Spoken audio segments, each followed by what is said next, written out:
আমি যোনটো আস্থা ৰাখিছিলো তদন্তকাৰীৰ ওপৰত, সেইটো ভাল লাগিছে দেখি পেলাই যে তেওঁলোকে ইমান নিষ্ঠাৰে ইমানখিনি ধুনীয়াকে কৰিছে বস্তুখিনি।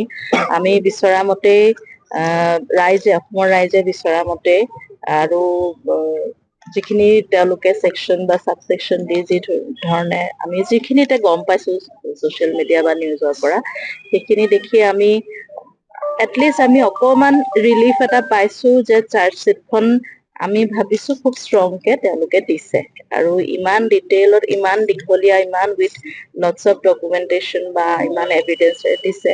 চ' আমি সেইটো লৈ পেলাই আমি আৰু আশাবাদী যে ন্যায়টো খৰতকীয়া হ'ব আৰু আমি বিচৰা মতে ন্যায়টো প্ৰতিষ্ঠা হ'ব। ফাষ্টেগ আদালতৰ যিটো কথা উত্থাপন হৈছে, আপোনালোকৰ নিশ্চয় বিচাৰিব যে চবেই বিচাৰিছো, মই বুলি নহয় গোটেই অসমবাসীয়ে বিচাৰিছে, সকলোৱে বিচাৰিছে, কাৰণ নহলেতো দীঘলীয়া হয় প্ৰচেছটো। গতিকে এইটো খুব ভাল ষ্টেপ হ'ব যদি ফাষ্ট ট্ৰেকটো কৰে, খুবেই ভাল।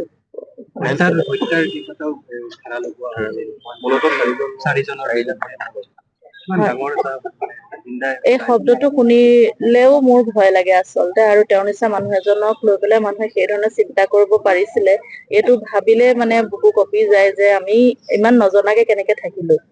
এতিয়া যিহেতু তেওঁলোকে হয়তো কিবা এভিডেন্স পাইছে যাৰ ওপৰত বেছ কৰি এনেকুৱা ধৰণে বস্তুখিনি আগবঢ়াইছে চাৰ্জশ্বিটটো, গতিকে আমি ভাবো যে তেওঁলোকে সেইমতে প্ৰতিষ্ঠাও কৰিব পাৰিব চাগে।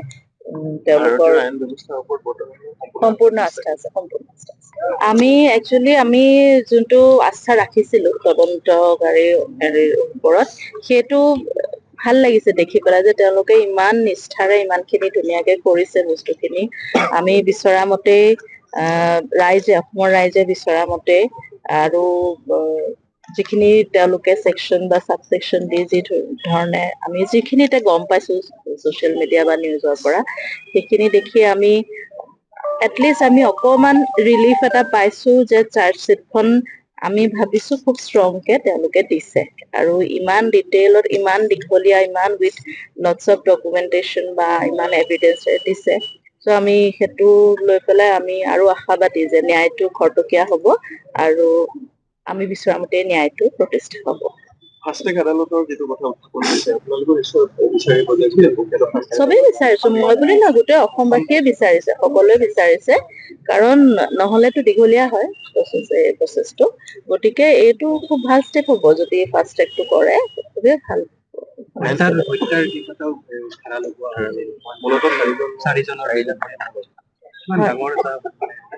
এই শব্দটো শুনিলেও মোৰ ভয় লাগে আচলতে, আৰু তেওঁৰ নিচিনা মানুহ এজনক লৈ পেলাই মানুহে সেই ধৰণে চিন্তা কৰিব পাৰিছিলে, এইটো ভাবিলে মানে বুকু কঁপি যায় যে আমি ইমান নজনাকে কেনেকে থাকিলো।